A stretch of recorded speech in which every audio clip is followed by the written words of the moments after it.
नमस्कार दोस्तों। आज की कहानी है ननद हुई बेनकाब। चांदनी की नई नई शादी हुई थी। शादी के 2 महीने बाद ही चांदनी का पहला करवा चौथ पड़ा तो उसके मायके से उसकी माँ ने फल मिठाई साड़ियाँ सब चांदनी के ससुराल में भेजा था। चांदनी खुश होते हुए अपनी सासू माँ के कमरे में गई। मम्मी जी, यह लीजिए, यह साड़ी मेरी माँ ने आपके लिए भेजी है। साड़ी की थैलियों से साड़ी निकाल कर उसने अपनी सास के हाथों में पकड़ाया। सुधा जी ने तुरंत मुंह पिचकाते हुए कहा, ऐसी रद्दी साड़ियाँ तो हमारे यहाँ नौकर चाकर भी नहीं पहनते। पिछली बार तू शादी के समय जो साड़ी लाई थी वह साड़ी काम वाली ने भी लेने से मना कर दिया। बहुत बखेड़ा किया था। उसने कहा, माँ जी, इससे अच्छा 500 रुपये ही पकड़ा देती। पर मम्मी जी, यह पूरे 5,000 की साड़ी है और यह साड़ी मैंने आपके लिए पसंद किया है। तुझे क्या ज़रूरत थी अपने पसंद की साड़ी लाने के लिए और इतना पैसा बर्बाद करने के लिए? तुझे तो पता है ना, मैं अपनी बेटी जूही की ही पसंद की साड़ी पहनती हूँ। उसकी पसंद जो देखे देखता ही रह जाए। मैं तो कहती हूँ, तुम्हें अपना दिमाग चलाने की ज़रूरत क्या है? तुम्हें जो कुछ भी लेना हो अपने माँ से पैसे ले लिया करो और साड़ी मेरी बेटी से मंगवा लिया करो। एक से बढ़कर एक चीज़ लाती है। हमारे स्टैंडर्ड अलग है। उसकी पसंद हमेशा से अच्छी रही है। फालतू में इतना सारा पैसा बर्बाद कर दिया तुमने। यह सब सुनकर तो चांदनी का दिल टूट गया। कितने प्यार से वो अपनी सासू माँ के लिए साड़ियाँ और ससुर जी के लिए शर्ट लाई थी। ना तो साड़ी पसंद आई और ना ही शर्ट। जबकि उसके मायके में चांदनी की पसंद पर सब नाच करते थे। उसकी भाभियाँ और मम्मी की सारी शॉपिंग उसी के कंधों पर होती थी। शादी की सारी शॉपिंग उसने अपने आप खुद की थी। उसी समय दरवाजे की डोरबेल बज उठी। चांदनी ने दरवाज़ा खोला तो उसकी ननद जूही उदास चेहरा लिए खड़ी थी। अपनी बेटी को देखते ही सुधा जी बोल पड़ी, अच्छा हुआ बेटी तू आ गई। शाम तक रुकेगी ना? 1 घंटे बाद तो शॉपिंग पर अपनी भाभी के संग चली जाना। अरे लगता है फुटपाथ से साड़ी उठा लाई है, बदलवाना पड़ेगा।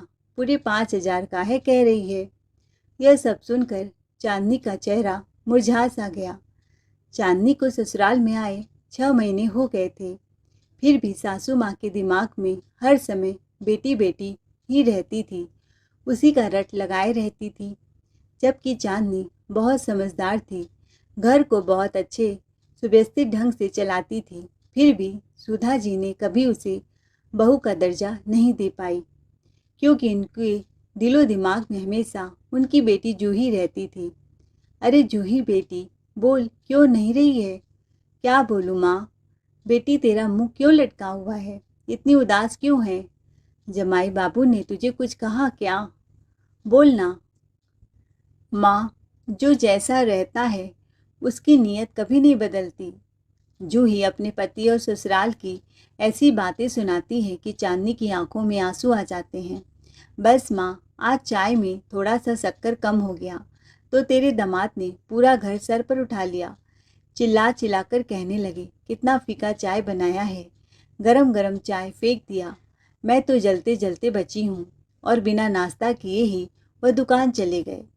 काम धंधा तो ठीक से चलता नहीं है, बहुत घाटे में चल रहे हैं। इसीलिए उनका गुस्सा मुझ पर ही उतरता है। कभी सीधे मुँह मुझसे बात नहीं करते। मैं तो 2 महीने से प्रेग्नेंट भी हूँ। एक बच्ची की परवरिश भी करनी है। बड़ी बेटी के स्कूल की फ़ीस 3 महीने से जमा नहीं हो पाई है। अगर इस बार जमा नहीं किया तो उसको स्कूल से ही निकाल दिया जाएगा। बेटी, जब घर की आर्थिक स्थिति सही नहीं है तो दूसरे बच्चे का क्यों प्लान किया? माँ, अगर बेटा हो जाए इस बार तो मेरी भी किस्मत चमक जाए। वह भी मुझे मान सम्मान देने लगेंगे। हाँ, तू सही कह रही है। हो सकता है जमाई बाबू का तेवर इसीलिए चढ़ा रहता हो। माँ, मुझे 15,000 दे दो। मुझे पैसों की ज़रूरत है। ठीक है बेटी, मैं ले आती हूँ। सुधा जी अपने कमरे में गई और पैसों के बैग से नोटों की 2 गड्डियाँ निकालकर जूही के हाथों में पकड़ा दिया। जूही ने झट से अपने बैग में पैसे भर लिए। सुधा जी पैसे पकड़ाते हुए बोली, बेटी तू चिंता मत कर, तेरे हर सुख दुख में हम तेरे साथ खड़े हैं, तुझे कभी कोई परेशानी नहीं आने देंगे। चांदनी जब से इस घर में ब्याह कर आई थी तब से यही देखती थी, उनकी बेटी जूही आए दिन मायके चली आती है और अपना दुखड़ा रो रो कर अपने माँ बाप से पैसे मांगती रहती है, कभी 10,000 कभी 50,000, और माँ बाप भी उसके झोले में पैसे डालते रहते हैं। आखिर उनकी लाडली बेटी जो थी, जूही का ससुराल और मायका दोनों पास ही था, तो वह हर हफ्ते मायके का चक्कर लगा ही लेती थी। जा बहू, किचन में फटाफट हाथ चला, मेरी बेटी आई है और उसके लिए गरम गरम पकौड़े समोसे बनाकर ला, बेचारी भूखी होगी। तुझे क्या खाने का मन कर रहा है? सुधा जी ने कहा। माँ, मुझे काजू की बर्फ़ी भी खिला दो। ठीक है बेटी, आज ही भाभी के मायके से 1 किलो काजू की बर्फ़ी आया है। ऐसा करना, तू जाते समय वह पूरा मिठाई का डिब्बा फल लेते हुए जाना। अगर इस समय भरपेट खाना नहीं खाएगी तो बच्चा हष्ट पुष्ट कैसे होगा? दामाद जी तो तेरा ध्यान रखते नहीं हैं। हाँ माँ, तुम मेरी कितनी चिंता करती हो। अभी तक जूही अपने मायके से ही सामान बटोरती थी और आज वह भाभी के मायके से आए हुए चीज़ों को भी ले जाने लगी। चांदनी 1 प्लेट भरकर पकौड़े ले आई। जूही फटाफट प्लेट चट गिर गई, फिर 1 प्लेट और खाने को मांगा। चांदनी यह सब देखकर आश्चर्य थी। ऐसे लग रहा था दीदी पैसे बचाने के चक्कर में बिना खाना खाए ही चली आई हूँ और मायके ही आकर खाने में टूट पड़ी हूँ। करीब 1 घंटे तक माँ बेटी दोनों गप्पे हाँकती रहीं। उसके बाद सुधा जी ने बेटी और बहू को साथ में मार्केट भेज दिया। वैसे तो वो बहू को मार्केट ना भेजती, पर चांदनी को ही वह दुकान पता था जहाँ से वह साड़ी खरीद कर लाई थी। आखिर वह साड़ी बदलवाना जो चाहती थी। साड़ी बदलवाने वह दोनों दुकान में पहुंची तो जूही को रेड कलर की एम्ब्रॉयडरी की साड़ी बहुत भा गई। उसने फट से सुधा जी ने जो पैसे दिए थे उन्हीं पैसों से वह साड़ी खरीद ली। साड़ी बहुत महंगी थी। यह सब देखकर चांदनी को कुछ अजीब लगा और गुस्सा भी आया कि दीदी ज़रूर झूठ बोल रही हैं। उसे बात बात पर मायके से पैसे मांगना अब अखरने लगा। अभी तक तो उसके दिल में अपने ननद के लिए बड़ी दया भावना थी, क्योंकि वह बोलती थी उनकी सास और पति हर समय उनको ताना देते हैं, उन पर अत्याचार करते हैं। पर आज उसे कहीं न कहीं यह सब अखर रहा था कि दीदी बार बार मायके से पैसे ले जाती हैं और आज तो हद ही हो गई। फीस के नाम पर जो पैसे लिए थे उनसे वह महंगी साड़ियाँ खरीद ली। उसके बाद वह मैचिंग चूड़ियाँ, पर्स, लिपस्टिक खरीदने लगी और चांदनी की भी इच्छा हुई वह एक रेड कलर की बिंदी खरीद ले। तो जूही उसका हिसाब रखने लगी। भाभी, अभी तो आपकी शादी को 6-7 महीने ही हुए हैं, अभी से बेफिजूल खर्च करने लगी। भैया बहुत गुस्सा करेंगे अगर आप मनमाना खर्च करेंगी। चांदनी मन ही मन सोच रही थी कि एक बिंदी खरीदने में इनके भैया मुझे डांटेंगे और यह साड़ी के साथ मैचिंग सैंडल, चूड़ी सब खरीदे जा रही हैं, इनको कोई रोक टोक नहीं है। खैर, घर आते ही जूही चांदनी के मायके से आए हुए फल, मिठाई और ड्राई फ्रूट सब बैग में भरकर अपने ससुराल चली गई। चांदनी को थोड़ा गुस्सा आया कि मायके के सामान पर उसका भी अधिकार था, पर सासू माँ ने दीदी को पूरा उठाकर दे दिया। वह उन्हें रोकना चाहा, पर सुधा जी तो बहू को आंखें दिखाने लगी कि उनकी बेटी अभी मुसीबत में है, हम मदद नहीं करेंगे तो कौन करेगा। वह रात को अपने पति पवन से कहने लगी, जूही दीदी जब आती हैं मायके से पैसा उठा के ले जाती हैं, कभी 10,000, कभी 20,000 और कभी 50,000। ऐसा क्यों? और वो बार बार मायके क्यों आती हैं? यह बात मुझे कुछ हजम नहीं हो रही है। दीदी को हमारे घर से बार बार पैसे क्यों दिए जाते हैं? पवन बोला, दीदी का पति राज दीदी और उनके बच्चों का खर्चा उठाता कहाँ है? दुकान पर कभी जाते हैं, कभी नहीं जाते जीजा जी। बहुत आलसी टाइप के हैं, आराम से बैठकर खाना खाना ही पसंद करते हैं। तो इसमें बेचारी दीदी क्या करे? और उनकी माँ भी अपने बेटे का ही साथ देती हैं। काम धंधा उनका चलता नहीं। दोनों पति पत्नी के संबंध बिल्कुल अच्छे नहीं हैं। इसीलिए मम्मी पापा, दीदी और उनके बच्चों के सारे खर्च उठाते हैं। और वैसे भी वह सारा पैसा मम्मी पापा का है, वे चाहे जिस पर खर्च करे, हमें तो पूछने का भी अधिकार नहीं है। उनकी बेटी है, कोई अपनी बेटी को ऐसी हालत में देख नहीं सकता। तुम भी तो किसी की बेटी हो, तुम्हारी माँ भी तो कभी करवा चौथ के बहाने कुछ न कुछ भेजती हैं, कभी त्यौहार के बहाने। हाँ भेजती हैं, पर वो अलग बात है। पर मैं ऐसे पैसे मुंह खोलकर नहीं मांगती। यह सब सुनकर चांदनी को थोड़ा अचंभा लगा, क्योंकि माँ बाप के पैसों पर बेटे और बेटी दोनों का हक बराबर होता है। अगर बेटी दुखी है तो उसके प्रति फर्ज निभाना माँ बाप का कर्तव्य है, किंतु अपने बेटे के लिए पैसे बचाना भी तो उनका फर्ज है। इस तरह से अगर मम्मी पापा दीदी पर पैसे लुटाते रहे तो हम तो कंगाल हो जाएंगे, रोड पर आ जाएंगे, और हमारा खर्च कौन उठाएगा? दीदी जरूर बेवकूफ़ बनाकर हम सबको चूना लगा रही हैं, पर पता कैसे किया जाए? रात भर बड़ी कसमकस में उलझी रही। दूसरे दिन सुबह सुबह चांदनी सबके लिए चाय नाश्ता बना रही थी। तभी सुधा जी के फ़ोन की घंटी बजी। माँ कैसी हो? माँ देखो ना, आजकल कितनी गर्मी पड़ रही है, और दिल्ली की गर्मी तुम तो अच्छे से जानती हो, कितनी प्रचंड गर्मी पड़ती है यहाँ। हाँ बेटी, क्या हुआ? माँ मेरी एसी एकदम ख़राब हो गई है, और यह मुझ पर गुस्सा करते हैं। इनको पूरी रात नींद नहीं आती। तुम तो इनका गुस्सा अच्छे से जानती हो। मैं भी पेट से हूँ, गर्मी की वजह से मेरे भी सांस फूलते हैं। किचन से काम करके थकी हारी आती हूँ तो एसी के बिना नींद नहीं आती। एक काम करो ना, पापा को कहकर मेरे घर में एक नई एसी भिजवा दो।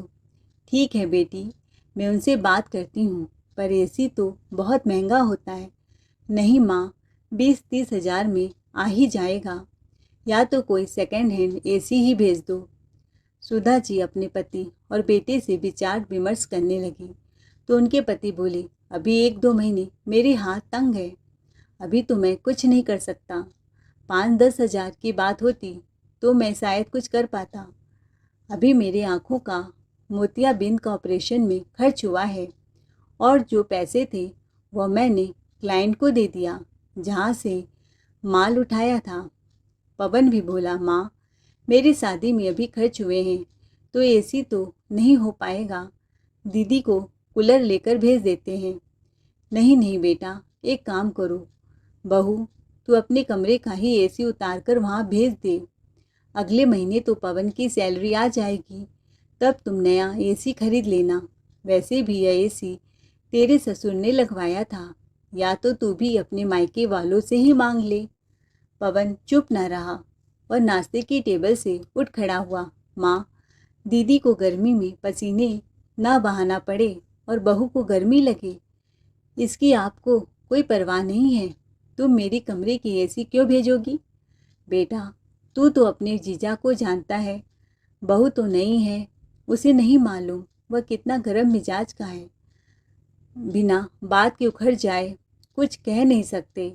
अभी तो मेरी बेटी गर्भवती है, इसीलिए मैं उसे कोई कष्ट नहीं पहुंचाना चाहती।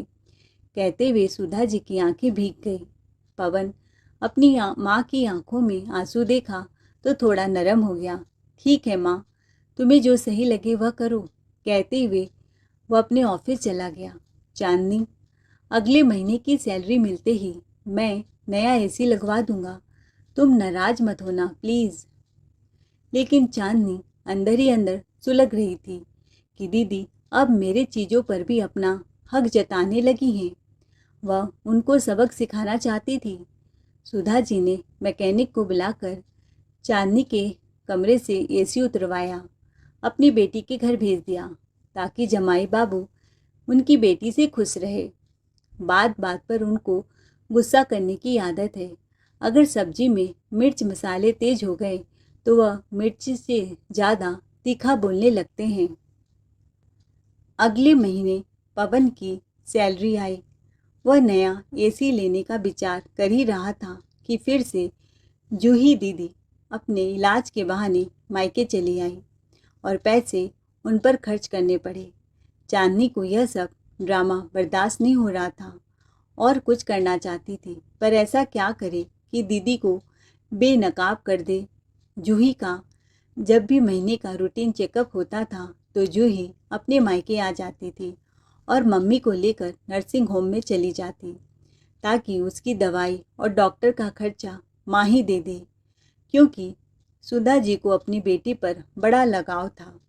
उसकी हर बात आंख मूंद कर विश्वास करती थी, पर चांदनी को कुछ न कुछ गड़बड़ जरूर लगता था। फिर देखते ही देखते समय बीत रहा था और सुधा जी और उनके पति का शादी का सालगिरह का समय आया तो चांदनी ने सोचा क्यों ना मम्मी जी को खुश करने के लिए थोड़ी छोटी सी पार्टी ही दे दी जाए। उसने आस पास मोहल्ले वाले जूही दीदी कुछ रिश्तेदारों को घर में आने का न्योता दे दिया। घर में ही छोटी सी पार्टी रखी। सुधा जी अपनी बहू से बड़ी इम्प्रेस हुई। पहली बार उनका सालगिरह मनाया जा रहा था। उसने सारे काम बड़े अच्छे से किया। दौड़ भागकर पूरे घर का हॉल का डेकोरेशन भी किया। खाना पीना सब अच्छे से संभाला। सारे रिश्तेदार उसकी तारीफ करते कि बहू हो तो ऐसी। और चांदनी ने सासू माँ को सालगिरह पर बहुत से गिफ्ट भी दिए। इस बार सुधा जी को अपनी बहू की साड़ी भी बहुत पसंद आई। एक से बढ़कर एक आइटम भी खाने का उसने बनाया। जूही अपने पति और एक बेटी जो कि 5 साल की थी उसके साथ घर आई। सुधा जी जब अपने पति के साथ सालगिरह का केक काट रही थी तो चांदनी की नज़र जूही और उनके हस्बैंड पर पड़ी, जो कि दूर दूर खड़े थे और इशारों में ही बातें कर रहे थे। फिर थोड़ी देर बाद पास आकर जीजा जी ने कहा, अपने हाथों से दीदी को केक खिलाया। दोनों धीरे से फुसफुसा रहे थे कि तुम भूखी मत रहा करो, बच्चा है, ज़्यादा भूखी रहोगी तो कैसे चलेगा। चांदनी सबको केक बांट रही थी तो यह बात उसके कानों में पड़ी। राज अपने हाथों से जूही को केक खिला रहे थे। उसे कुछ शक हुआ कि जरूर जूही दीदी झूठ बोलती हैं कि जीजा जी उन पर अत्याचार करते हैं, पर जीजा जी तो दीदी का कितना फिक्र कर रहे हैं, उनको भूखा ही नहीं रहने दे रहे हैं। दोनों आपस में बैठकर हंसकर बातें कर रहे हैं। एक पल के लिए चांदनी रुक सी गई और उन पर नज़र जमाए हुए थी। हालांकि वह सब रिश्तेदारों की आव भगत में लगी थी, पर नज़र उन पर ही टिकी थी। उन दोनों को देखकर लग ही नहीं रहा था कि दोनों में आपस में बातचीत नहीं है, मनमुटाव है। आखिर ऐसा कौन सा पति होगा जो अपनी गर्भवती पत्नी का बिल्कुल ध्यान न रखे। जीजा जी भी यही कर रहे थे और उनकी कमाई भी बहुत ज़्यादा नहीं थी, लेकिन कम भी नहीं थी। फिर वह खर्चा क्यों नहीं देते थे, यह सब गुत्थी उलझी हुई थी। अंत में चांदनी ने दीदी और जीजा जी को आइसक्रीम की 2 कटोरी पकड़ाई तो जीजा जी ने कहा, भाभी एक ही कटोरी काफ़ी है। दोनों एक ही कटोरी में आइसक्रीम खाने लगे, बल्कि राज जी उसे बड़े प्यार से आइसक्रीम खिला रहे थे। उनको देखकर लग ही नहीं रहा था कि उन दोनों में लड़ाई झगड़ा हुआ है, बल्कि लग रहा था जैसे कोई नवविवाहित जोड़ा हो। आज भी दीदी और जीजा में गहरा प्यार है।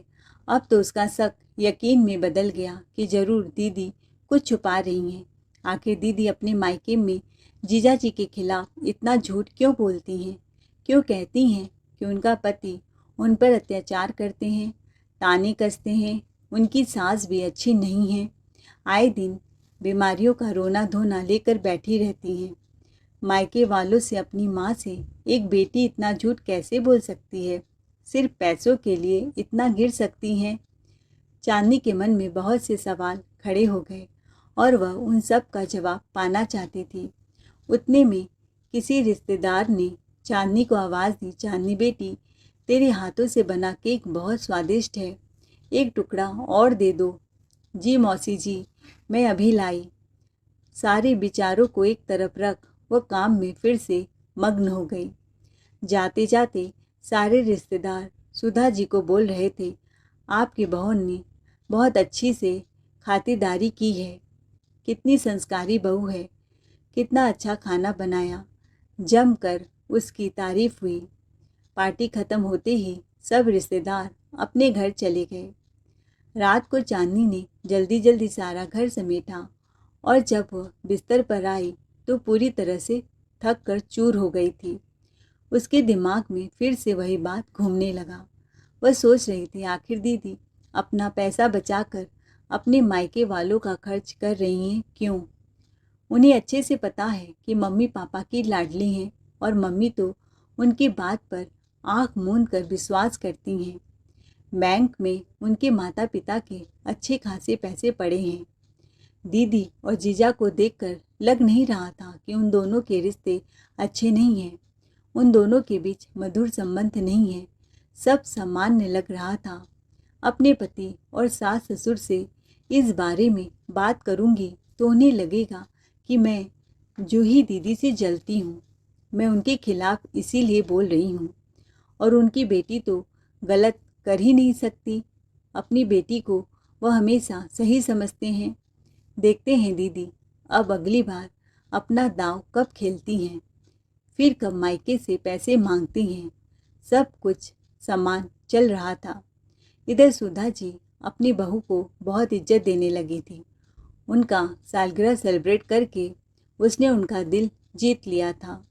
चांदनी की सास सुधा जी के व्यवहार में काफ़ी बदलाव आ चुका था। सालगिरह में जब से सारे रिश्तेदारों ने उनकी बहू की तारीफ की थी, तब से सुधा जी को भी अपनी बहू बहुत अच्छी लगने लगी थी। अब वे उस पर ज़्यादा टोका टाकी नहीं करती थी और हर मसले में चांदनी की राय भी पूछने लगी थी। चांदनी भी सासू माँ में आए बदलाव से खुश थी। थोड़े दिन बाद ही जूही का फ़ोन आया, माँ भाई से कहकर मेरे अकाउंट में जल्दी से 20,000 रुपये भिजवा दो, क्योंकि एसी ज़्यादा चलाने से बिल बहुत ज़्यादा आया है और समय पर बिल न भरने से बिजली काट दिया गया है। ये बहुत गुस्सा कर रहे हैं माँ। सुधा जी तो नाश्ता करने बैठी थी कि सब छोड़कर उठ गई। पवन बेटा जरा सा दीदी के अकाउंट में 20,000 रुपये डाल दे। देख उसके घर लाइट नहीं है, बहुत गर्मी है बेचारी। बिजली किसी समय चांदनी बोली, रुकिए पवन जी, मम्मी जी, दीदी के साथ इतना गलत हो रहा है और आप यह सब कैसे बर्दाश्त कर रही हैं? सुधा जी बोली, क्या हुआ बहू, तुम ऐसी बातें क्यों कर रही हो? मम्मी जी, आप सब बहुत भोले हैं, इसीलिए जीजा जी की हिम्मत बहुत बढ़ गई है। वह और उनके घर वाले दीदी पर इतना अत्याचार करते हैं। जब जीजा जी अपने हरकतों से बाज नहीं आते हैं, बार बार दीदी को परेशान करते हैं, तो क्यों ना हम दीदी को हमेशा मायके बुला ले। उनका खर्च पहले से ही हम लोग उठा रहे हैं, बाद में भी हम ही को उठाना है। ऐसे स्वार्थी पति के साथ दीदी को रहने की क्या ज़रूरत है? इतना घुट घुट कर ज़िंदगी क्यों बिता रही हैं? मम्मी जी सोचिए, दीदी पढ़ी लिखी हैं, अच्छी जगह नौकरी कर सकती हैं, खुद कमाकर खा भी सकती हैं, उन्हें दूसरे पर डिपेंड रहने की कोई ज़रूरत नहीं है और हम उनकी दूसरी शादी भी कर सकते हैं। हम जीजा जी के खिलाफ़ पुलिस में कंप्लेन कर देंगे। बात बात पर वह दीदी पर गुस्सा उतारते हैं। कोई बेटी मायके से पैसे मांगे अच्छा लगता है? जीजा जी ना तो दीदी को प्यार करते हैं, ना उनका खर्च उठाते हैं, उल्टा नौकरानी की तरह उनसे घर का सारा काम करवाते हैं। आपके पैसों पर उनका घर बड़े आराम से चल रहा है, बड़े मौज हैं उनके। कुछ तो आपको करना ही चाहिए। हाँ बहू, यह बात तो मेरे दिमाग में नहीं आई, पर हमें क्या करना होगा? माँ जी, मैं तो कहती हूँ दीदी का तलाक ही करवा दो। अरे आप कहे तो मेरी सहेली बहुत बड़ी वकील है, उससे बात करूँ, घरेलू हिंसा का केस दायर कर देते हैं। दीदी को उस जहन्नुम से आज़ादी मिल जाएगी और गुजारे भरते के पैसे मिलेंगे अलग से। पवन बोला, हाँ चांदनी, तुम सही कहती हो। माँ, आपकी क्या राय है? बहू, तुम अपनी सहेली से बात कर लो और तलाक के कागजात दामाद जी के घर भिजवा दो। पर माँ जी, पहले हमें दीदी को मायके बुलाना पड़ेगा, उन्हें हमारा सपोर्ट मिलता रहेगा। वहाँ दूर बैठे बैठे न जाने बेचारी कितनी परेशानी सहती होंगी और कितनी ही बातें हमसे कह भी नहीं पाती होंगी। हाँ बहू, तुम हमारी कितनी चिंता करती हो, जुग जुग जियो। बहू, वैसे भी जूही के चेहरे पर तो अब वह नूर नज़र ही नहीं आता, हमेशा उदास रहती है। जब भी फ़ोन करती हूँ बेचारी रोती सिसकती ही रहती है। घर में कोई सुख ही नहीं मिला, ऐसे बेशर्म आदमी के साथ रहने से क्या फ़ायदा। बेटा, जो मेरी बेटी को हर समय जलील करे, उसके आत्मसम्मान को चोट पहुँचाए, मैं अपनी बीमारी का बहाना बनाकर जूही को घर बुला लेती हूँ। बहू, तू अपनी सहेली से बोलकर तलाक के पेपर बनवा ले। बहुत बर्दाश्त कर चुकी मेरी बेटी। इधर सुधा जी ने जूही को फ़ोन लगाया।